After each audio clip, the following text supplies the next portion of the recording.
Okay. Okay, we will start us. Does it work? Is it working? We will start our session in 1 Hi, minute. can you hear?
Okay, welcome, good morning everybody, good afternoon.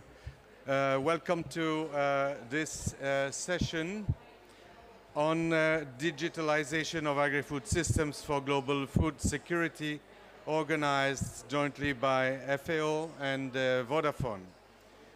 My name is Jean-Marc Forest. I am FAO Regional Coordinator for the program in the Near East and North Africa, and I'm very pleased to be your moderator today. Let me put this session in perspective. More than 1/5 of the world's greenhouse gas emissions stems from agriculture, and if we don't do anything, this will increase as the demand for food continues to increase. Beyond the question of mitigation, there is also a real need to safeguard our agri-food systems against the disruptive effects of climate change through adaptation and enhanced resilience. And we need to do all this in a way that it's beneficial to all, in particular the most vulnerable. Innovation and advanced technologies such as IT could help to accelerate the necessary transformation of agri-food systems, enhancing efficiency, benefiting environmental factors, reducing waste, and leading to greater food security and supply. Digital agriculture offers great opportunities to contribute to these objectives. But despite the success in extending mobile broadband coverage to an ever-increasing population, a large number of people, in particular in the countryside, have access to a network, but they remain offline. There is a need to close the digital divide in addition to merely expanding coverage. Why is this the case? This is due on one side to a lack of awareness of the potential that internet services offer, and on the other side, on a lack of relevant content and services offered to people in the rural areas and to producers in particular. So we have a new challenge now as our network expands. We need to start shifting our focus from the coverage gap that is being addressed to the adoption gap. FAO and Vodafone share common objectives. They, in particular, aim to foster innovation and digital uptake for agri-food system transformation.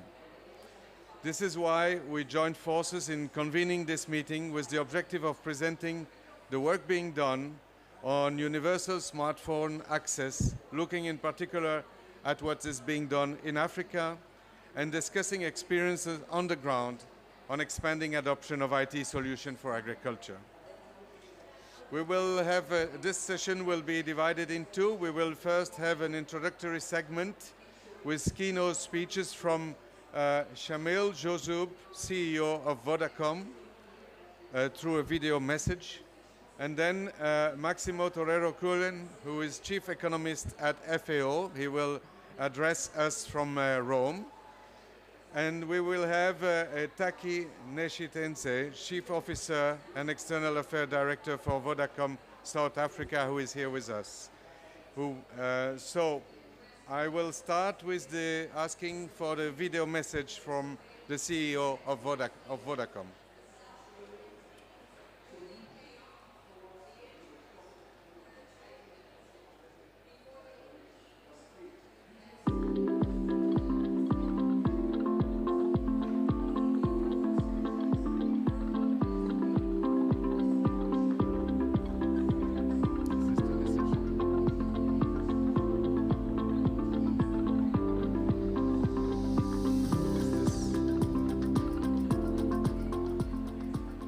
aad iyo aad baan uga faa'iideysnay aniga deegaankii xoolaha ku nooliba markii hore ceel dheer baan ahayn imika dadkaana loogu shubaa si hawl yar baan ugu soo dhaafsanaa. I don't think it's the message of CEO of Vodacom.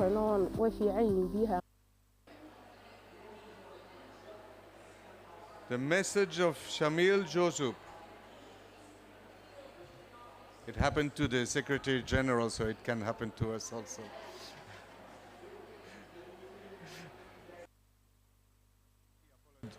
He apologized, so I apologize also.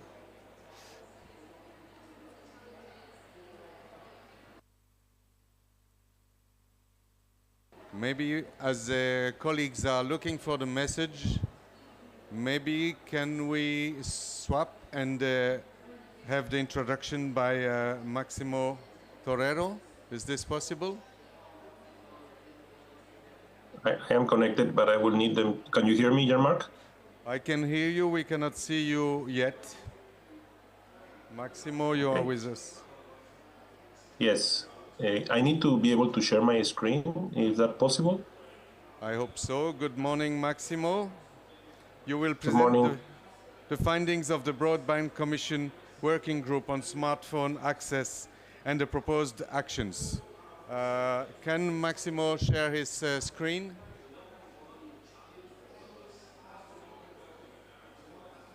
Okay, thank you. Okay, I hope you can see it now. Yes, thank you. Please go ahead. Okay, thank you very much. And I'm going to go a little bit broader of just the broadband action, but I will take a few minutes. Let me look at why is this so important. And as all of you know, digital technologies are revolutionizing agriculture, and they can address multiple market failures, and connectivity can improve dramatically. But still, we have a digital gap, and that's where the Broadband Commission actions are helping to reduce the digital gap. But what we need to understand is that we need to be prepared for the future. And COVID-19 and climate is telling us that we need to be ready. If we look at the effects of COVID-19, this was butcher's meat processing plant before COVID-19 and after, and you see significant changes. It's going to be based on digital. The same with agriculture. Robotics are starting to control not only the production side. We have now systems in place that during the night, small robots are doing soil maps through digital technologies and collecting the information so that the next day, the big tractors can start to do precision farming in agriculture. And also, most of the processing plants are being automatized. And this is the core of horizontal farming and the core of vertical farming. So we need to be ready for this. This is a German startup farm in supermarkets growing vegetables in the vertical side, in the vertical farming. But clearly, this requires change in access, change in capabilities. And one last thing that we learned with COVID-19 was the importance of e-commerce. And how e-commerce is starting to play a significant role. Even yesterday, I was in a meeting in the Peace Forum in Paris, where there is a new platform developed by the African Union that will help to reduce the problem that we're facing today on fertilizers, because it's doing online trade of fertilizers, which helps enormously to be able to accelerate the process of transaction costs, reduce the transaction costs, and to make work easier. So these are all the tools we have in place. But one of the most important is precision farming. And precision farming is normally known for large farms because it requires a lot of data. It requires geospatial information with high precision. It requires satellite information so that tractors can move and deploy inputs as they need in the specific locations they need. Like in the green zones, there should be different types of inputs like in the red and the orange in this map. And the problem is, like in most digital technologies, is that this is not affordable and accessible for small farmers. And that's where the role of the Broadband Commission, the role of places like FAO is, because we have to bring this type of information that these large farmers are using to smallholders. Why? Because they are the ones which are the most constrained in terms of access to resources, and therefore they are the ones that should be the most precise in the way they use their information. So how we can bring that scale neutrality to these digital technologies and this information sharing to help small farmers to be able to have access to them, I think is central, and that's where we need to be working, because we want to provide those as public goods. So a small farmer could have access to the same type of information than a large farmer, and should have a technology that can be split, that can be shared, so it's neutral to size. And we can have a way also to aggregate farmers so that they can share the cost of those technologies, like Uber Tractor or other mechanisms in which we are making technology neutral through cooperation and through coordination, through new institutional developments. Now, what are the challenges? And here is where the role of the Broadband Commission is so important, because closing the digital divide between rich and poor is essential to bring digital services to rural areas to fight against poverty, hunger, and to be able to be more resilient to climate change. And as you can see here, there are significant barriers of digital adoption, not only electricity, literacy, which is capabilities, ICT skills, affordability, local content, and network coverage. And all this also is exacerbated with a gender gap and with the lack of access to broadband technologies, because that is starting to show significant divisions. And the main findings of the working group on smartphone access of the Broadband Commission is looking exactly at these type of challenges and problems. And the working group, which is co-chaired by Vodafone and ITU with the participation on FAO and other partners, highlighted that connectivity is an increasingly essential good, a necessity, not a luxury. And the majority of people that remain unconnected live in the least developed countries, landlocked developing countries, and small island development states, which is exacerbating the digital divide in emerging markets and hindering countries from achieving their full socioeconomic potential. Around 97% of the world population now has access to a mobile data network, but there is a disparity between connectivity and adoption. And the adoption gap rises when individuals don't use the internet, even when mobile network coverage exists. And this is overseen times 43% larger than the coverage gap of 6% globally. So there is significant things that needs to be changed to be able to achieve the goal of reducing that. And that includes from device financing, taxes and import duties to make smartphones more affordable, improvement of the distribution channels for those living in remote rural areas, and because there is often a lack of available handset skills, training, and retail outlets. And this is where most of the farmers live, and this is where we can make an impact of working together. So we are pleased that now we are talking about not coverage gap, but adoption gap. And that's extremely important, and this includes improvement in literacy and bringing down the cost of new devices so that farmers can have access to those, can be affordable to them so that they can benefit from these technologies.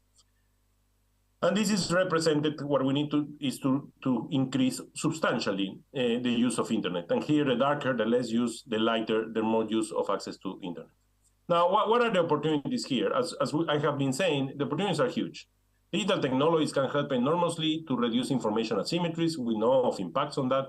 They can help to bring new applications for finance, like M-Pesa and other mechanisms that we have in place today. They can also bring platforms of e-commerce, and they can also create blockchain mechanisms to be able to assure traceability so that we can improve on that. But what needs to be done is not only on the hard infrastructure side, but we also need to work intensively in the soft infrastructure side so that we create the capabilities and the human capital, and we can improve the framework and standards and innovate in way we can finance these institutions. And that's why we not only need to focus on hard infrastructure as we normally have done in the past. And why is this so important? Because if we don't bring these complements of soft institutionality, then our innovation and efficiency and inclusion of any digital technology transformation will end in concentration, market power concentration. Very few will have control, huge inequalities, and we will have control. And this is what will happen if we don't bring what we call these complements. Now, the key principles of this digital transformation are what we call the 3 Cs, which is capacity, content, and context.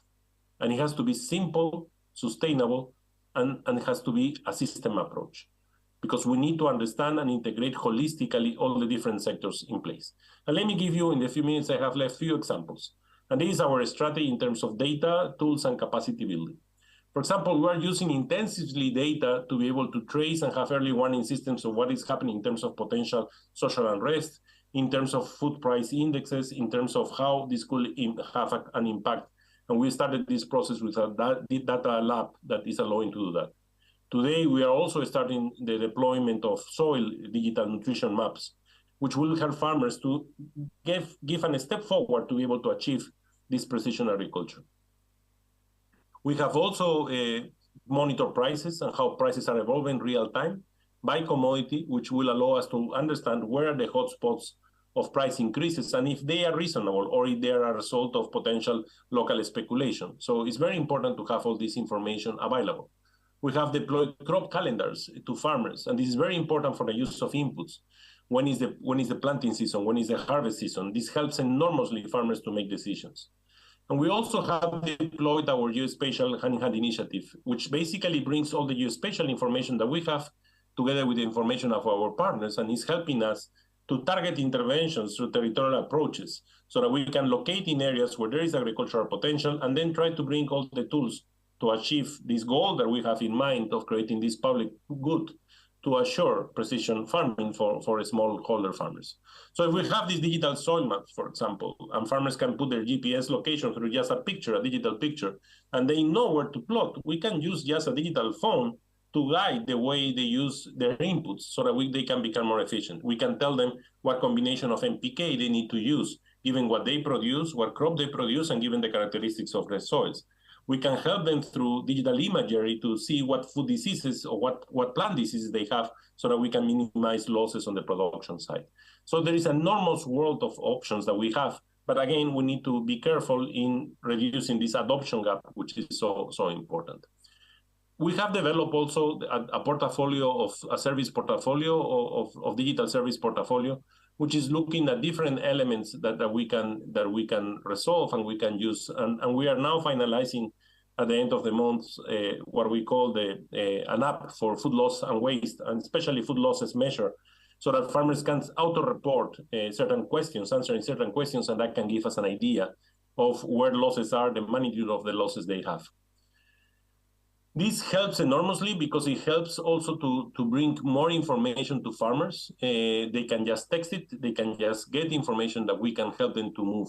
And therefore, it allows us to improve the value chain decision making also. We can identify where the gaps are. We can have digital ledgers that will help us to have traceability. And this helps enormously for trade, inter-regional trade, inter-country trade, so that we can understand where the commodity comes and what are the potential issues and where are the hotspots. And we are also working intensively in developing our early warning systems. And the early warning systems are based on information that we gather through different mechanisms. And with that information, we are able to take early action. Especially, we can respond to potential climate shocks, to potential droughts. We can alert farmers, and we can provide recommendations on how they can cope with the problems that they are facing. And this is what creates, at the end of the line, a digital intelligence platform that puts the farmer at the same level as large farmers, because they will be able to have access to all this information to make better decisions in many of the dimensions. We have 12 early warning systems that we are trying to bring together. But let me finalize with one of the challenges. And we just published the SOFA 2022, which is on automation, and it's basically looking at how automation, which is mostly based on digital technologies, have evolved over time. And one of the major challenges on one of the things that we normally hear when we talk about automatization is what will happen with the labor force. Will this displace labor force? Now, for developed countries that today they are facing a scarcity of labor, and that was very clear during COVID-19, automation basically is the solution to the problem they are facing. For smallholders, which are more labor intensive, and they use their family as a labor force, that could be a risk, but also could be a benefit. For example, kids can go to school because they no longer need to work in the farm. But we need to create capabilities, and that's where it can become an exclusionary mechanism if we don't do it properly, but it can become a really good solution.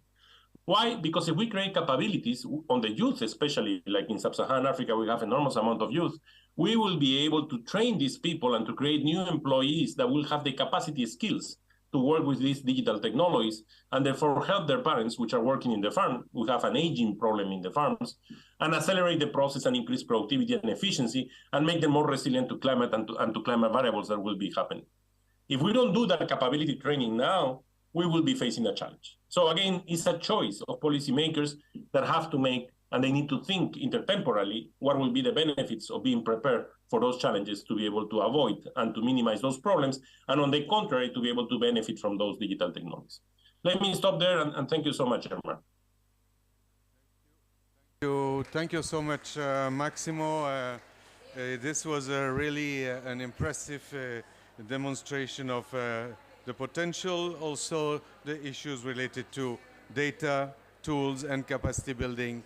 Really looking forward, really showing that this is something that's happening now. I will ask now my colleagues if we have the video from Shamil Josub. Do we have the video?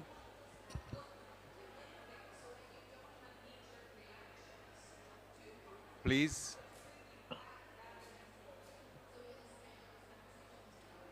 Can you respond? Otherwise, we will.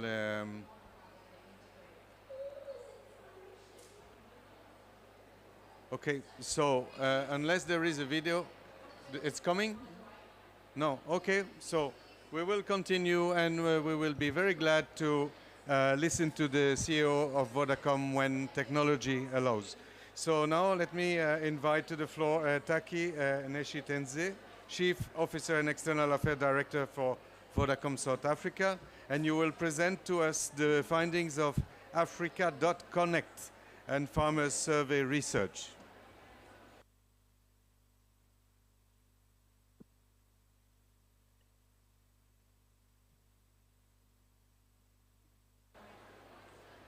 Good morning, esteemed guests. Can you hear me? Good morning. Good morning, esteemed guests. Thank you very much for inviting us here. I work for Vodacom South Africa, which is a subsidiary of Vodacom Group. And Vodacom Group is a subsidiary of Vodafone Group PLC. Vodacom Group has got operating companies in Africa. I'm going to name them. We are in South Africa, we are in Lesotho, we are in Mozambique, we are in Tanzania and in the DRC. And we also have a stake in Safaricom Kenya. I was so impressed when I heard Maximo referring to M-Pesa because that is one of our innovations. We have also acquired a stake in Safaricom Ethiopia, which is a new operation that was just launched early this year. And we are in the process of acquiring a stake that is currently held by Vodafone in Vodafone Egypt. So you can see our operations span across the entire continent. One thing that guides us as Vodacom and Vodafone is the Sustainable Development Goals, because we believe that no organization or entity can operate just focusing on their core mandate without looking at the developmental agenda. As Vodacom, we have adopted 8 Sustainable Development Goals because we believe that the goals are interrelated. And at the center of the goals that we have chosen is partnerships. And here we're talking about partnerships between government, civil society, and business. We believe that government should take the lead by creating a conducive environment for everybody to be able to operate, especially business, and for civil society to be able to operate freely and to thrive. We believe that business should not just focus on revenues. Gone are those days where the measure of the success of business was just how much revenues we make. Today we are judged by how much we contribute to the attainment of the Sustainable Development Goals. And then, of course, civil society has got a great role to play.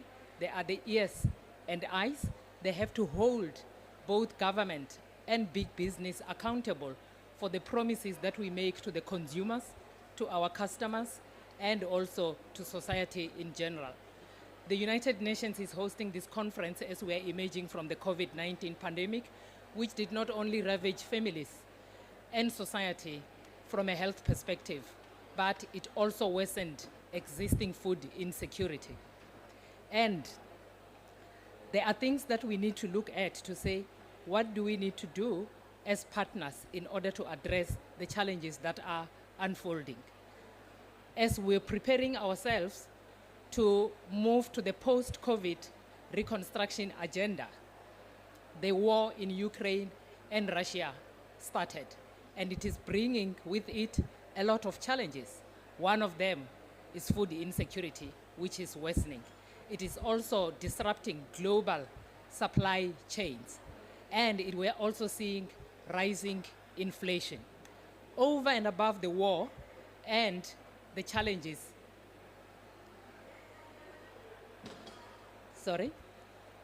over and above the war and other challenges that I have mentioned, there is also the issue of climate change, which has brought all of us here. Climate change has got a lot of challenges, especially for the African continent.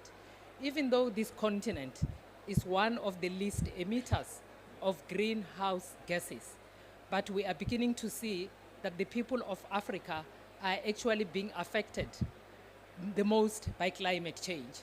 We are actually beginning to see some of the challenges in the markets in which we operate. In Mozambique, for instance, torrential rains and heavy flooding are displacing thousands of people every summer. We are seeing also in the DRC, over and above the challenge of drought and flooding, we are also seeing volcanic eruptions. In South Africa, which borders Mozambique, we saw the deadliest floods this year. And the challenge with floods is that when people get displaced, they go into temporary shelter. When they are in temporary shelter, there is the challenge of waterborne diseases. But also in those temporary shelters, there is the challenge of food insecurity. Without adaptation measures and strategies, people have to start thinking about what do they do when they leave the shelters. Some remain in the shelters because they've got nowhere else to go. Only a few can go to permanent and proper shelters. But the majority of people, especially the poor, they find themselves going to the same places where they have been displaced. What do they find when they go where they have been displaced? The crops have been destroyed, the fields have been destroyed, the livestock has been destroyed, and their livelihoods are damaged. And that also exacerbates food insecurity. And as Vodacom and other partners, we do provide humanitarian support, but we recognize that humanitarian support is temporary. And that is why we have started looking at sustainable solutions that are presented by digital technologies, taking on what the other speaker has spoken about. I am glad that I've got Jacques here, who comes from one of our subsidiaries, which is Mezzanine. Jacques is going to be talking about some of the technologies that we are developing as Vodacom in order to address the challenges of food insecurity. Some of the technologies that we have started designing and deploying are technologies that are oriented around climate change, to monitor soil moisture, to monitor the weather patterns. And they look at connecting the farmers across the entire value chain. But when you connect the farmers across the entire value chain, you find that women in particular who are in the rural areas, when you introduce digital technologies, they cannot use those digital technologies. And therefore, as the company, we say, we cannot walk away. Instead, we have to take those women and we must train them and provide them with digital literacy. So basically, you are seeing a double benefit, where as we are connecting the farmers, we are also providing them and empowering them with digital skills. Now, we have conducted a study which was looking at the challenges that are being experienced by the farmers both in Europe and in Africa. And even though these are two geographical areas, there are commonalities. Farmers from both geographies are saying they would want government to play a bigger role in subsidies. And that is why partnerships are important. They are challenged and they are anxious about the impact of climate change. And they are optimistic about the future, especially when they look at the adoption of digital technologies. But the challenge is, when they have to think about adopting digital technologies, they think about the issues of affordability. They think about the issue of access. And they think about the issue of digital literacy. And all those things talk to what we do as Vodacom. They also think about availability of network, because if you are operating in the far rural areas, sometimes you find that the network is not good to be able to get those digital technologies to work effectively. And that is why, again, as Vodacom, we work closely with civil society, we work with government, because if we do not conduct these kind of surveys, we will not be able to understand the challenges on the ground. And we don't want to develop technologies that are not in sync, that do not solve for societal challenges. And one of the things that we are doing also is to create awareness. And why awareness is important is because we are seeing that amongst young people, farming is not something that is very popular. Farming is associated with the older generation. And we believe that by introducing digital technologies, we're actually going to make farming attractive. We have introduced a program that is called Green Early Childhood Development, where we are instilling a culture of sustainable development at that foundational level, where we have put solar panels in the kindergarten centers. And we are also encouraging the children and the teachers during playtime to plant vegetables and flowers. And we are doing this in a controlled environment because we also don't want to be seen to be encouraging or perpetuating slavery. A controlled environment is important. When I grew up, my father asked me as I became a teenager, what do you want to do as your chores? And I said, I would like to work in the garden. So I know that it is doable. One of the things that we are encouraging these children to do in the kindergartens is also to do responsible consumption. Because as part of the population, especially the poor ones, do not have enough food to feed themselves. Those that have food are actually wasting food. And therefore we are saying we need to adopt effective waste management. We know that what we are doing as Vodacom and Vodafone is a drop in the ocean. But we are encouraged by the work that the governments of the countries in which we operate are doing, because they are focused on the attainment of the goals and the targets that are set in the Paris agreements. Some of their governments have already started tabling their nationally determined contributions. But we know behind closed doors, there is a painful discussion of who is going to be funding, who is going to be providing technological innovations. And we all know that there have been agreements that the developed countries should provide funding. They should also provide technology to the developing countries. We as Vodacom, because we're a technology company, together with Vodafone, we will play our part. But we know that alone we cannot do it. It's a journey that we are walking, and we would want to walk that journey with you. Thank you very much.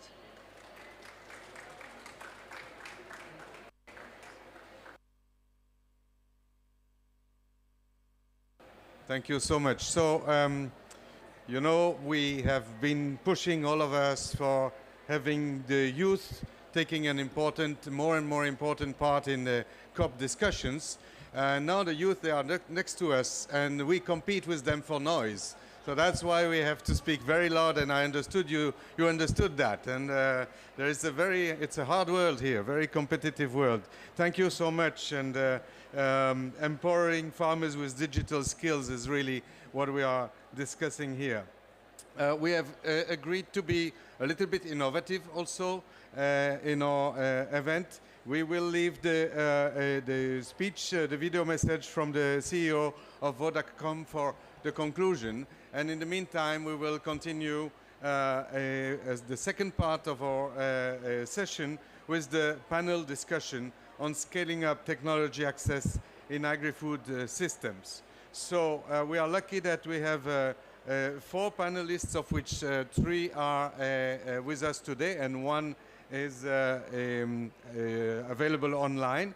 I will maybe, if it's possible, I'll ask that we put our panelist online, which is Vineet Singh, platform architect and digital green, Indian Institute of Technology of Karnataka in India, with us. Thank you very much. And then I will invite on the podium the other panelist, Jacques De Vos, who is CEO of Mezzanine. It has been mentioned already, a South African company that delivers digital solutions to companies doing business in Africa. Chris House, who is Chief Digital and Information Officer, Director of Group Infrastructure and Operation Department for Environment, Food and Rural Affairs, United Kingdom. My colleague Mohamed Abdel Monem, who is a Senior Advisor in FAO Regional Office for the Near East and North Africa. And I will ask Taki maybe to join us here also as a speaker and panelist. You have seen that I did a little bit of reorganization because we have an interesting screen that goes very low. But now we have everybody with us here. I'm going to ask you to elaborate on a few points, and I leave it to you to choose. But what we are interested in is how can improved smartphone access help vulnerable people in rural areas dealing with climate crisis? What digital services does your organization provide to farmers to better adapt to climate change and become more resilient? What are the main challenges to address to unlock the potential of IT services delivery? And what partnerships are required to have a bigger impact? These are many questions. I leave it to you to decide which one you want to answer. I hope we will cover all these points in your discussion. So maybe I give the floor to Jacques De Vos to start. Thank you very much. About 5 minutes each would be perfect. Thank you. Thank you, Chair. Ladies and gentlemen, thank you for the opportunity. So there's a number of items to discuss, but I think we will cover all of them amongst us. Our work as Vodafone, and this is both in sub-Saharan Africa, but also in Europe, in other regions globally, look at the role of mobile as an enabler. So digital as an enabler for governments and private enterprise to support both a productivity agenda and a sustainability agenda. But the approach that we take is a very pragmatic one. And as a carrier or mobile network operator, our benefit is we understand the operating model of delivering services to the last mile, so to the citizen in the community. Voice services, access to internet, and we leverage that skill, that understanding, that know-how to deliver services to the primary producer, to the farmer. So what is the role of digital as an enabler in supporting farmers to participate in more sustainable practices, for farmers to be more productive? Because the reality is, and you will note Vodafone just released a report of a survey we've done across 600 farmers, both in Europe and Africa, asking what are their key challenges. And you will note that farmers are caught between two very important priorities. The one is zero hunger by 2030, so improving productivity gains to feed low middle income countries. So middle income, we need to improve calorie per person per day with 10%, low income countries with 30%. So we need to increase productivity. Now 80% of productivity increase in the next 10 years will be thanks to improved farm management practices and the ability to farm on a precision level.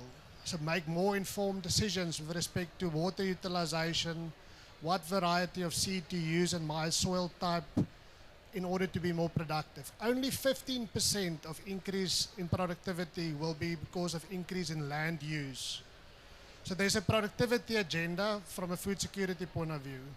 And then secondly, and this is often viewed as competing and in some cases as mutually exclusive, there's a sustainability agenda. So there's the joint target of reducing greenhouse gases, agriculture contribution to greenhouse gas emission with 6% by 2030. So there's the adaptation component, and then there's the mitigation component. The question is, how can technology enable farmers on the piece of land that you farm? For some of us, it's 10 acres or 2 acres. Commercial farmers, it's thousands of hectares. How can each farmer on the farm that they're responsible for in farming introduce more sustainable practices? So the role of mobile, and please keep me honest on time, we look at 3 value drivers, both supporting productivity and the sustainability agenda. Firstly, access to finance. How can we use digital to ensure a more equitable share of the investment required for farmers to participate in more sustainable practices? Because all of the asks boil down to the farmer changing their practices, changing their day-to-day approach to farming. How can we use technology to share this risk and the associated investment? So access to financial services, insurance, credit, ability to distribute the benefit of practicing in sustainable practices. Then secondly, access to markets. How do we enable farmers to participate in formal food value chains, both on the input side, access to quality inputs. Again, I mentioned drought-resistant seed, for example, to improve productivity. And then access to markets. How can I sell my produce and participate in a future-proof food value chain? And then lastly, and I'll close with this one, is the role of digital in making more informed decisions. So decision support on the farm on a day-to-day basis, meaning it needs to be accessible, and this is the coverage issue. How do we use the mobile reach to distribute information and empower decision-making on the last mile? So in the work we've done, and we're working with more than 3 million farmers across our markets in a number of different value initiatives, we take the feedback we receive from the farmers and we continue to iterate and improve and work with governments and work with private enterprise in changing the collective approach to primary production. Thank you. Thank you, and good afternoon, everybody. So yeah, Chris Howes. Firstly, with apologies, you've got the tech geek really from the Department of Environment, Food and Rural Affairs in the UK. I'm delighted, though, to be actually talking about environmental things. One of the reasons for that is my background is actually as an environmental scientist, and moved over to the dark side of ICT fairly late in my career. So it's great to kind of, in terms of circularity, to come back home to this sort of issue. What's fascinating when we talk about food is just how complex kind of the whole system is, and I was looking at the Sustainable Development Goals, and I initially thought actually it'd be fun to look at the ones that really relate to food and these sorts of issues in terms of water and efficient use of resources and energy, hunger. And by the end of it, I kind of realised that I needed to look at it the other way around and work out which ones weren't related to the issues of food. So we've talked about the climate impact from food. 90% of deforestation is almost certainly down to food production. A critical factor is that we know that around 30% of food production is lost or wasted after it's been produced. So it's really important, I think, when we look at the role of technology, that we kind of assess all of those aspects, and we don't just look at producing more. We also need to make sure that a higher proportion gets onto plates and into mouths. We've been doing a fair amount of work in the UK in terms of the role of innovation in a developed country. The sorts of things that we're looking at is around kind of precision agriculture. How do we put sensors in soil so that we can maximise the benefits of things like soil nutrients that are added in terms of fertilizers without then causing wider impacts. in terms of smart machinery, and also really importantly on the loss and waste side in terms of logistics and in terms of marketplaces. Like most of the comments so far, connectivity is key, and that's an issue even in a developed country in terms of the UK, in terms of particularly in rural parts of Great Britain. So we've also done some foresight work looking at the industry and say, well, actually, what are the barriers to take up? And actually, there's an enormous overlap between the barriers in terms of take up in the UK with the conversations that we've been having about Africa. So need to improve connectivity. There are potential solutions there for us, particularly in terms of low Earth orbit satellites, and looking at different ways to get access to the internet. Capability is enormous, in different parts of the agriculture sector. We're seeing quite a lot of concerns now around data ownership and privacy. I guess you could kind of describe those sorts of things as coming later down the value chain in terms of technology. Interoperability is starting to become an issue, particularly when we're talking about platforms. Can we share data, and who can we share that data with? But fundamentally, I think one of the other issues is that there isn't a sector in a way. There are almost many sectors and subsectors, and we need to look at things very locally. In terms of either local connectivity or local capabilities, and almost down to a farm level in terms of what's being grown in that particular area. I also very briefly want to talk about investment, because I think that's key. And I lead on green ICT for the UK government, and it's really important, I think, that we don't just take a view that we can land tech, boxes for tractors, and we can just send out solutions and expect people to use them. I have this view that if we do that, those things will remain unopened for a long time, and then we'll just be adding to e-waste, and rather than solving some of the problems we need to sort. And investment is it's going to be a really big issue. So I think we need to look more at not just software as a service, but actually how do we kind of servitize, if you like, information about agriculture and optimizing agriculture, so that a service is provided to a community, and a community of farms is probably going to be more effective in my mind than providing individual pieces of kit.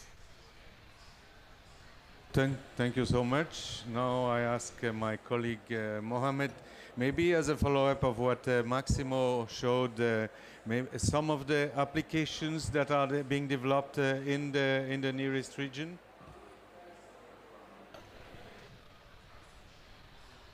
Yes, thank you very much. I think this is a very good session, and in fact also it covers some of the areas where it's related to developed countries and also developing countries. And here in the region of the Near East and North Africa, where the water scarcity is the main challenge here, it used to be a job called extension agent, a guy who goes around and speak to people and tell them what to do, what not to do, what to cultivate this year. But it seems like this profession now is really going, disappearing because of many reasons. And now people have really to rely on something to get the information. Farmers really are in need to have digital service, advisory service, and this is because now they have no one to go to. Some of the people really goes in the villages in Egypt, in Iraq, and in Yemen, and so on, to the guy who sells the products, who sells the chemicals, to ask him what is really the best best pesticides, what is the best fertilizer, which is really not really relative at all to the work, and also very harmful for the environment and even for the crop and health of everyone. So FAO in cooperation with the partners and also national programs are really working to really have digital advisory tools to help the farmers. Now we know now it's about 46% of the developing countries, they have service to, access to mobile. But in many countries, even if the farmer does not have, their kids, they have, someone in the village they have, and so on. So it became really easy now to transfer that information to the farmer himself. So in countries like Egypt, this is Al-Mufid. This is a platform that really provides information to the farmers about time of planting and about the best advices in many areas related to date palms and so on and so forth, but also as an early warning system. Now, linking that to the climate change, it became very important now to know when is the heat wave will come and when is the drought might come and when is the flood might come and so on. This is really cannot get there, especially in some of the remote areas, unless you have a system that can really reach the farmers. The mobiles really are doing fantastic on that one. The second example I will give from Jordan, where is Al-Muzara. This is one platform that really have been developed with FAO and the National Research Center in Jordan, and really providing advices to the farmers about the animal husbandry and plant diseases, crop rotations, and so on and so forth. So, and also there is this new ideas of going farmer to farmer advices, where really also these platforms provide that one. So it became really essential to really go that way, and I think I'm happy that, I'm not really happy, but COVID-19 have produced something which is really benefit. This is the only thing that really to enhance that digital issues that really to be improved and highlighted and mainstreamed, and became even more practical, more needed than before, and the idea of finance and the markets. And I always remember as I worked in Kenya about M-Pesa. And this was really a very good program that I have seen that transfer money to the people back there in very remote areas. And I think also for that region, I will come back to the region, marketing is important, and access to market is important. And we have seen from Maximo that in fact income of the farmer will increase by about 20% or so because of using that technology and making and have access to market much better opportunities for that. So I think this is very good to really ensure that we go forward with that one and reach to the people who are not really reaching yet, and interacting with partners that we are not yet interacting with to really achieve the sustainable and content which is very contextually relevant for the community themselves, and use the extension network and extension worker to further propagate and show these videos and drive adoption. This has resulted in, from the independent studies, this has resulted in an increase up to 17% in the income of the smallholder farmers, and in certain cases up to 4 times increase in some cases the productivity as well. So our second approach that we have is strengthening with time. We have seen that data plays a very important role along with the digitization. While digitization helps in timeliness and targeted advisory, which is contextual in nature, we have seen that the smartphone penetration, especially in India, has increased multifold in last 10 years, in a decade. And now even the farmers and smallholder farmers are having access to various digital tools through existing networks like WhatsApp, and the data is is cheap. So that has played a very important role in farmers being able to access the information, and the content has changed the way it is working. And that has led to our work on two other streams. One is working with the local farmer organizations called which are semi-formal or formal in various different geographies, and use and work with them, help them build their capacity on ground. We help them uh, understand what are the risks related to various gender, various climate smart practices, how they can drive the adoption, and help them formulate and engage their member farmers. So a local community of 500 to 1,000, or sometimes it is bigger, uh, but they in their informal structure, they are not able to operate very efficiently. Although there is a strong mandate by different governments on helping them work with the farmers.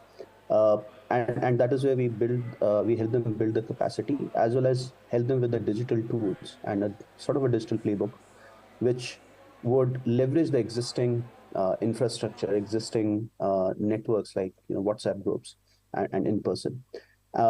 So one part is on the content creation, the other part is on the digital tools or the digitization, which helps them in the timely dissemination of those content. And the third is on the data part, which we have seen as a very important aspect for farmers to get a very contextual information at that particular time. So when and I think we need to look from the farmer's perspective, especially the small scale producers, uh, and they are always in a sense of urgency where they have a produce and they want to sell it so that they don't lose the value, or they have some sort of a disease outbreak and they want to use something so that they don't lose their crop. And in that particular sense, a very simple information about who is growing what at what stage, which week they have planted, is simply not available. The IoT or a sensor kind of a thing is cost prohibitive with small scale producers, and what is required is a very collection of the data at that micro or granular level, but through manual means. And that's where the combination of working with the farmer organizations, the community, where there's already an in-person trust established and the community has a reach. So one person who can act as a data collection officer can go with a digital tool, collect this information, and this information can then be aggregated and can be published on and can be shared and can be looked by various government departments through what we call as FarmStack. So which acts as a enabling tool. And what we believe is that if we have to achieve the sustainable development goals and help farmers not only adopt practices which reduces the carbon footprint, but also become resilient to the climate changes that are happening, we need an enabling service which helps all the agriculture service providers, including government, non-government, or private players, to be able to provide in a timely manner to the farmers. And data plays a very important role, and data needs to be there needs to be a sort of a digital highway so that the data can or information can move uh, as and when required. And that's what the third initiative of FarmStack does. So that has been our approach, working with government extension department on the advisory part, creating the content, strengthening their existing work.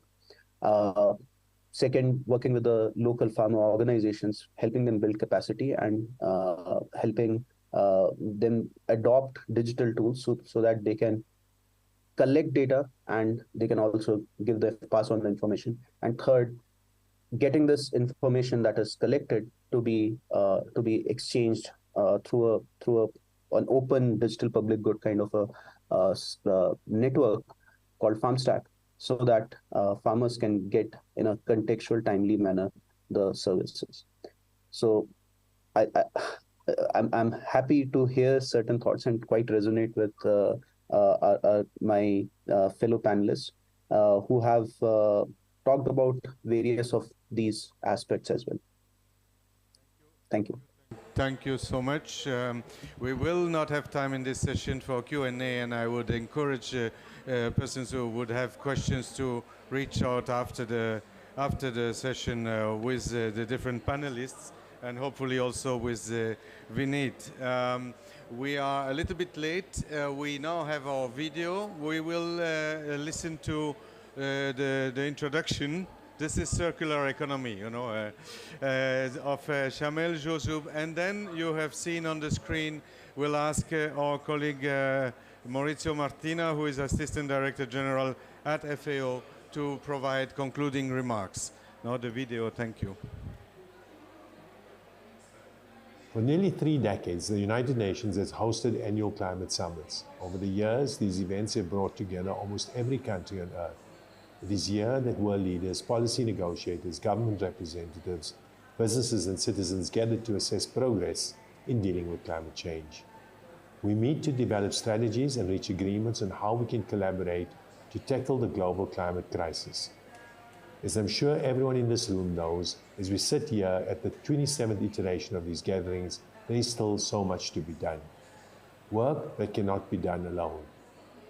We need to come together. But our task is incredibly complex. When you take a look at the UN 17 Sustainable Development Goals, you quickly understand just how many different factors need to be considered and prioritized to achieve the sustainable development for all. And I mean all. The wealthiest nations and the poorest people living in urban centers and those in the most remote and rural communities, the able-bodied and people living with disabilities. People of different races, genders, and ethnicities. Addressing food insecurity and global hunger is the key part of this. According to the Food and Agricultural Organization of the United Nations and the African Union, an estimate 346 million people in Africa are affected by the food crisis. That's more than a quarter of the people who call Africa home. And as many as 800 million Africans don't know where their next meal is coming from. And climate change isn't helping any of this. Across the continent, climate change is making agricultural development more challenging than ever before. Weather patterns are less predictable, and the frequency and severity of extreme climate events is increasing. This has a direct impact on crop and livestock yields. Considering that a substantial portion of economic output across much of Africa depends on agriculture, it's unsurprising that food insecurity across the continent is growing. Unfortunately, the situation has only worsened since the pandemic and the ongoing war in Ukraine. Global lockdown restrictions during the COVID pandemic meant that an alarming number of people lacked access to adequate food due to major disruptions across global food supply chains. The effects of the pandemic were so drastic that in 2020, moderate or severe food insecurity grew as much as it did in the preceding 5 years combined. Following Russia's devastating invasion of Ukraine, the world has seen significant inflation pressures, including significant increase in energy costs, putting further pressure on the farming community and in turn, all Africans. According to the results of an independent farmers and digitization survey commissioned by Vodafone Group, climate change is unsurprisingly at the top of the list of threats facing farmers. Nearly all farmers surveyed said climate change is impacting the financial viability of their farms. Other threats cited by farmers include fuel and energy costs, as well as low market prices for crops and livestock and lack of support from the public sector. While this survey reflects the sentiments of 600 farmers across 13 countries in Europe and Africa, it reads as a clear warning sign from this all-important community. This is why we believe that urgent and sustainable action is needed to address climate change and to mitigate the impacts it has on food security. We also believe that business success should not come at the expense of our environment. Today, more than ever, creating business value has to be closely linked with sustainability and broader societal responsibility. This is why Vodacom has and will continue to make various ambitious environmental, social, and governance commitments to ensure that we deliver on our promise to be a purpose-led business. We are committed to the following responsible business practices that strive to have a positive impact on society today and into the future.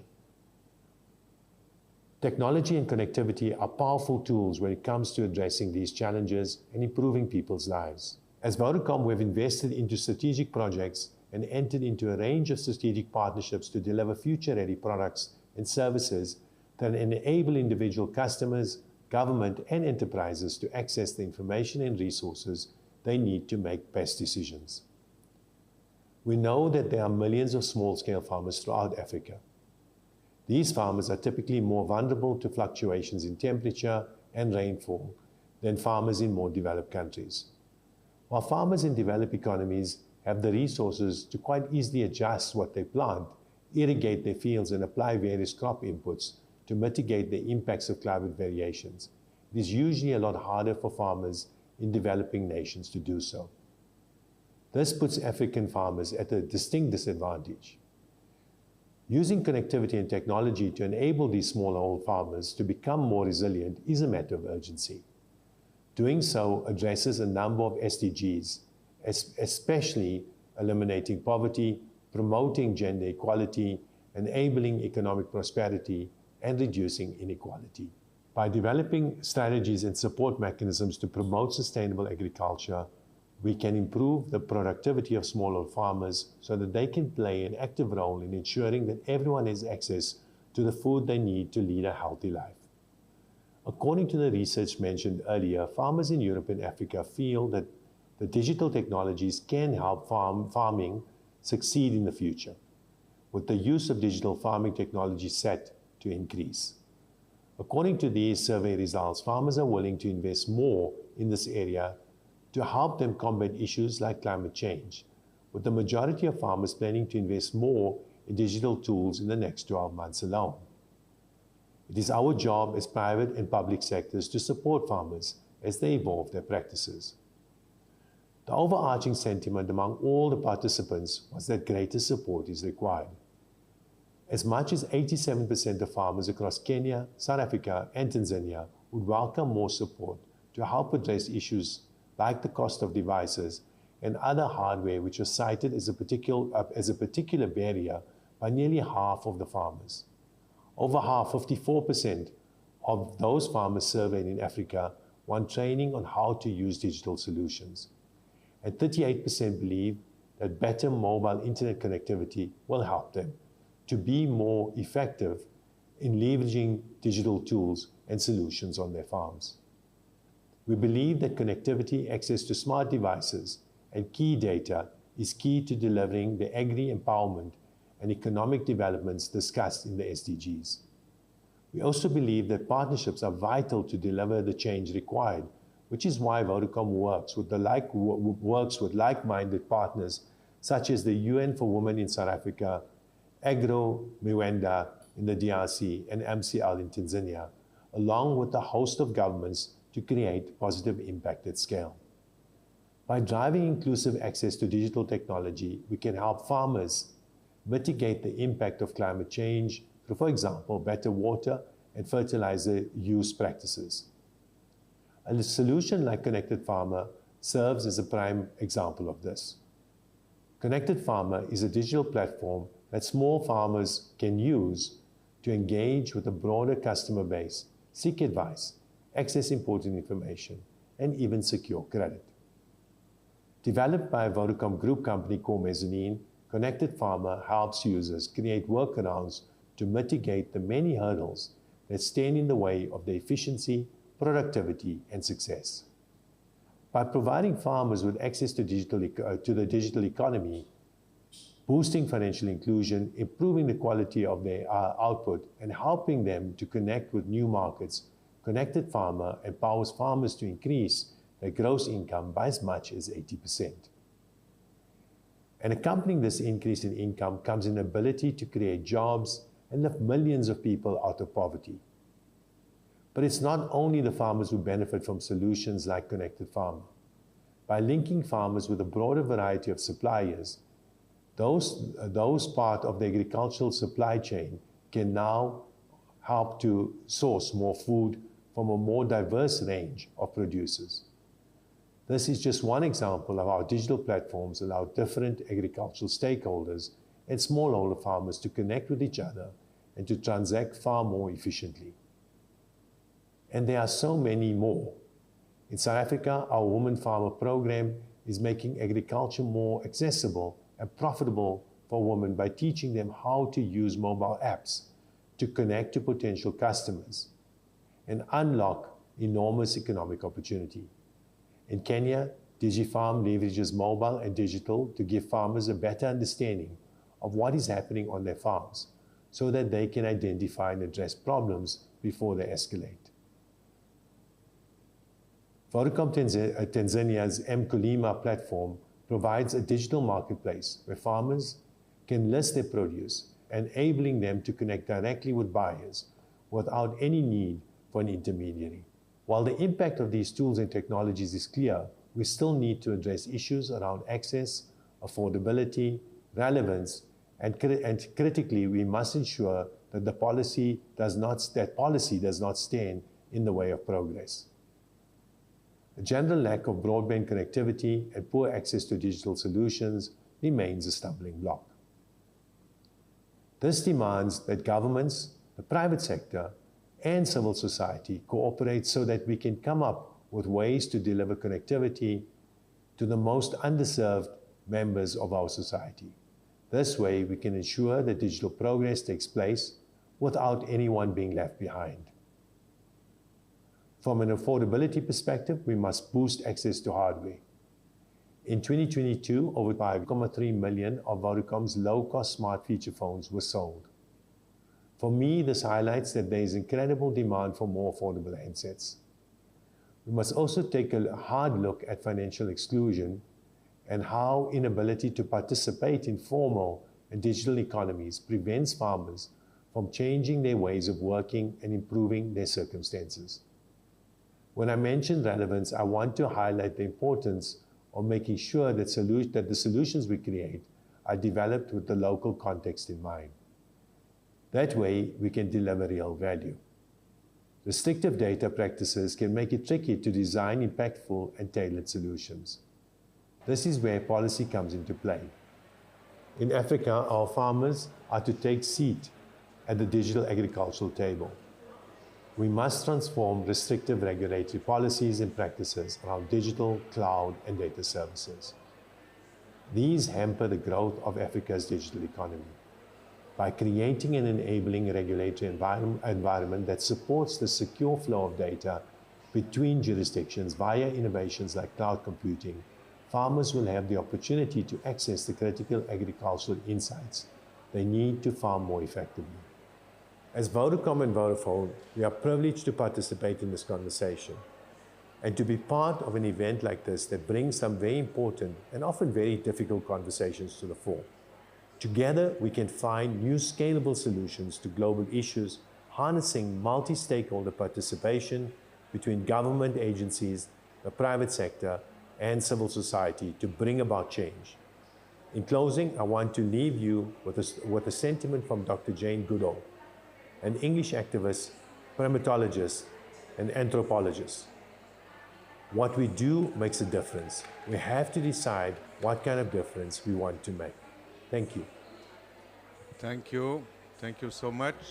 Maybe we can have now, for closing remarks,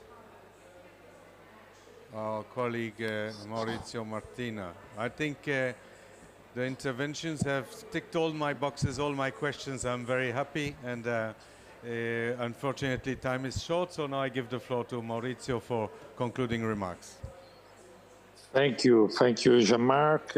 Good morning to all. Thank you very much for this joint event, and thank you to all for the speakers for their interesting suggestion.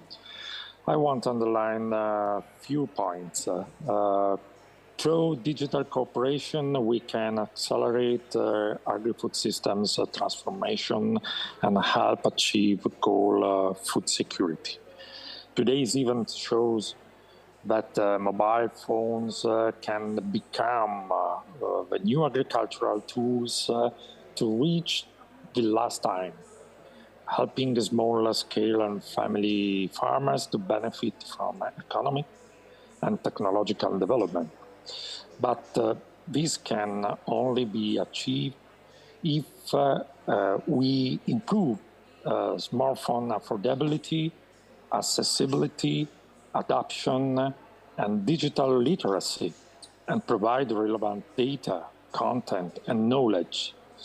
FAO continues to be committed in improving usable, useful, and used digital public goods that will be transformation of rural areas into digital village. By working closely with our partners from governments, civil society, private sector, academia, research centers, and cooperatives, we aim for global action on climate and nutrition while making a real impact on the ground. Real-time digital services in the hands of rural population help them adapt to the effect of climate crisis. And FAO strategic framework seeks to support the 2030 agenda through the transformation to more efficient, inclusive, resilient, and sustainable agri-food system for better production, better nutrition, better environment, and better life, leaving no harm behind. Thank you very much for this opportunity. Thank you, Maurizio. And with this, we conclude our event, our session today. I apologize for the delay, but I think it was an extremely rich session. I hope you enjoyed.